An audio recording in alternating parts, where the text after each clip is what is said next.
Las becas sirven y han servido de gran ayuda para que muchas personas puedan financiarse sus estudios o al menos parte de ellos.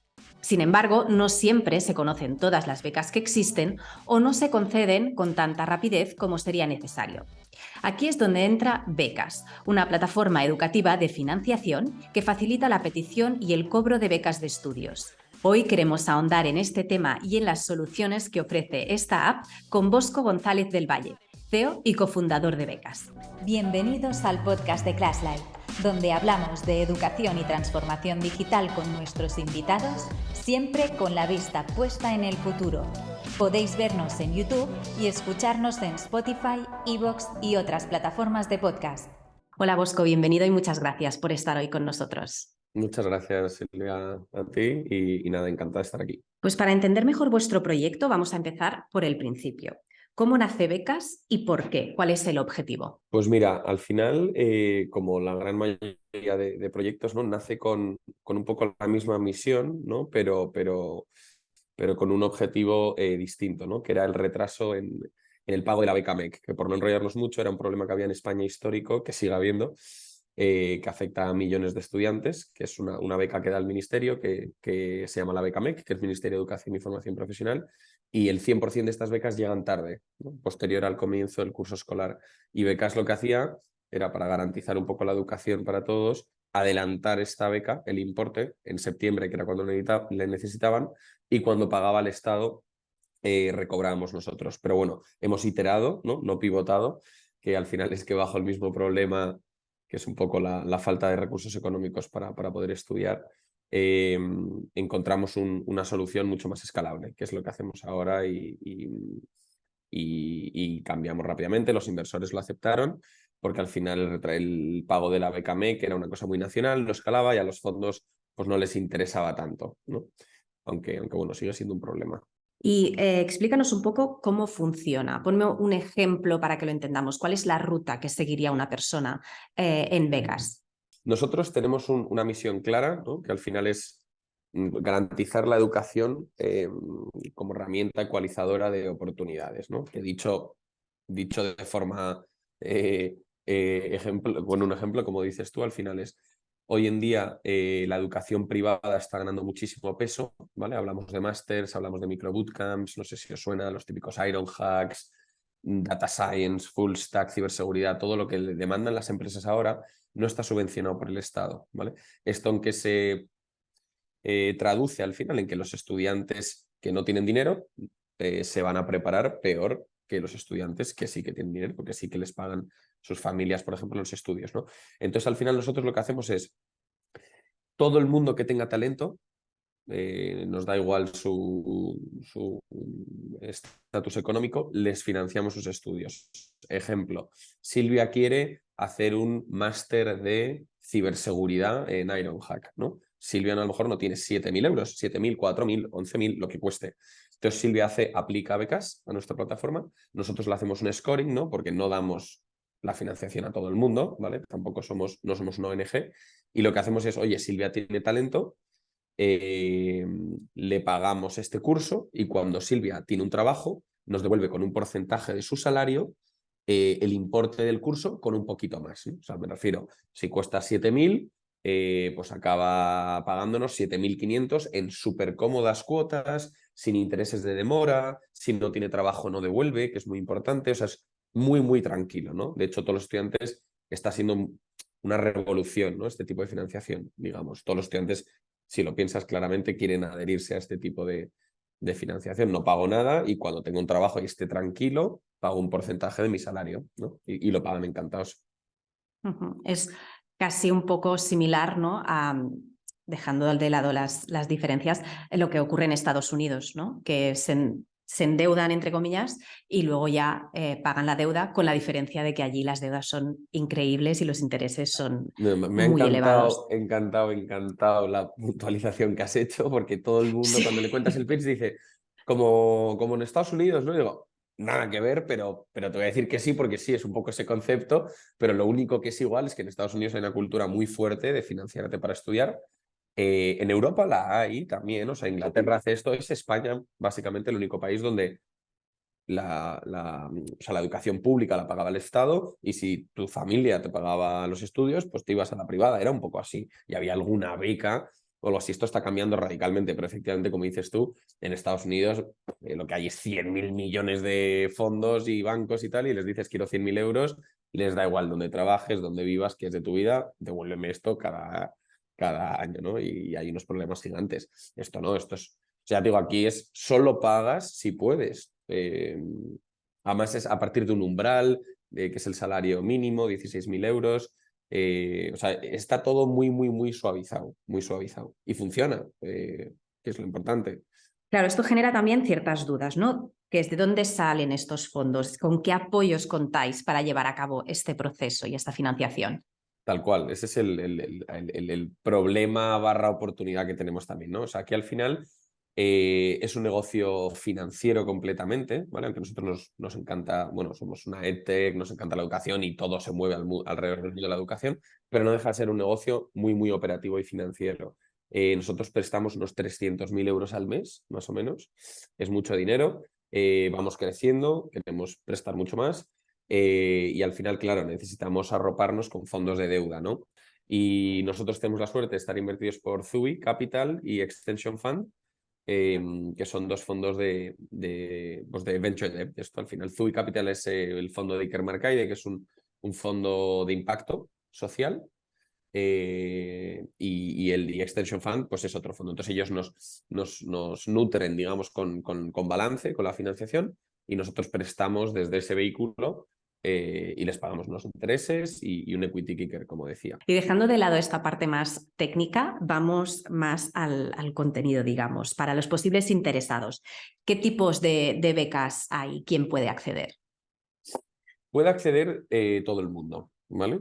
Todo el mundo, o sea, lógicamente contaremos un poco la letra pequeña, ¿no? Al final nosotros, la magia un poco de este negocio es el scoring, ¿vale? Como decía antes, se llama Cosmos, es un algoritmo que tenemos que al final se va nutriendo de muchísimas partidas, ¿no? Al final nosotros tenemos que analizar al estudiante que entra, hacerle caso, tratarle bien, siempre, por supuesto, y analizar la empleabilidad de ese estudiante. Nosotros, al fin de cuentas, lo que miramos es cuánto vas a tardar más o menos en encontrar un trabajo, ¿no? Es un poco lo que necesitamos saber, porque es cuando empezamos a cobrar, básicamente.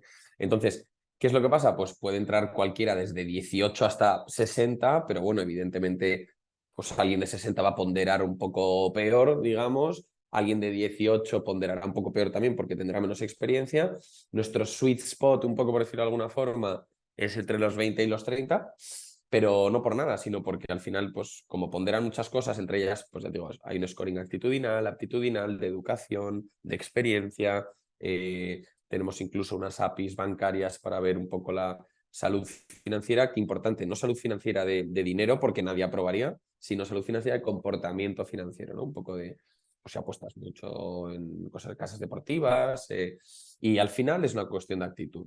El que quiere formarse, nosotros intentamos apostar por ellos, porque al final, oye, quien tiene esa actitud acabará trabajando seguro. Sí, sí. ¿Y son solamente becas nacionales? A ver, para empezar tenemos un problema también con el nombre, ¿no? O sea, hay que tener... Yo personalmente, por ejemplo, me encanta llamarlo beca, no algo así, pero desde compliance, ilegal, y eso a veces me dice, oye, cuidado. Nosotros, o sea, es una beca realmente porque yo lo que digo, porque al final estás dando una oportunidad a la gente que no a lo mejor tiene ese dinero para pagarlo, pero luego se lo vas a cobrar. Entonces hay que tener cuidado porque por lo visto las becas solo son si no se devuelve, etcétera. Pero sí, al final nosotros por ahora estamos en no solo a españoles, también es a internacionales, pero quien tenga un domicilio, un DNI o un NIE en España, ¿vale? Estamos abriendo en Latinoamérica, pero bueno, pero por no enrollarnos mucho, nosotros al final prestamos, pero lo que tenemos es un producto tecnológico muy potente que permite hacer toda esta operativa, ¿no? Porque esto no es yo hago una transferencia y ya está. Aquí yo hago una transferencia, tengo un seguimiento, tengo un dashboard con dónde trabajas, cuánto te hemos cobrado, cuánto queda por cobrarte, el impacto que hemos hecho en ti. O sea, como una tecnología donde puede venir, por ejemplo, que estamos haciendo una fundación y decir, oye, te doy 1 millón de euros, gestióname este 1 millón de euros en becas estas que haces tú y cobramos un fee y no ponemos el balance nosotros, que eso es una parte. Entonces, para Latinoamérica vamos a desembarcar así. Nosotros no podemos prestar dinero ahí nuestro porque no tenemos porque es un poco loco, pero hay fundaciones ahí y demás que dicen, oye, yo te pongo el balance y tú opérame, ¿no? Al final, como tienes la comunidad, sabes hacerlo perfecto, hazlo tú, digamos, a modo de SaaS, ¿no? Digamos un poco, utilizas tú el dinero. Claro, estos planes de internacionalizar me imagino que vienen también un poco a raíz de esta ronda de inversión que habéis recibido recientemente. No sé si tenéis otras cosas pensadas para ir creciendo o ir evolucionando después de esta ronda. A ver, esta ronda, ha sido una ronda importante para nosotros. Al final era un momento un poco de incertidumbre, ¿no? Y hemos levantado mucha deuda, que en España no es fácil levantar esta deuda, como te decía, y más con los tiempos que hay ahora, o sea que estamos muy contentos. Pero rápidamente estamos poniéndonos a trabajar ya en la siguiente, ¿vale? Porque, bueno, la ronda de inversión se anunció ahora y tal, ha sido un proceso largo, como sabéis al final, no es que ayer hubiese 7 millones de euros en la cuenta. Y esta ronda va a ser para adentrarnos un poquito en LATAM, pero vamos a ir a por la serie ahora para entrar un poco de lleno, ¿no? en Latinoamérica. Al final nuestro dinero va a equipo operativo y producto, ¿no? Tampoco necesitamos un equipo ultra gigante, ¿no? No somos un SaaS que necesitas 600 personas de producto, etcétera y tal, pero bueno, al final necesitamos equipo para ir a Latinoamérica y es un negocio que no escala con un botón, ¿no? O sea, no abro en Francia con mi producto y ya está, tienes que estudiar una serie de operativas que hay ahí bueno, es más lento. Entonces iremos país a país.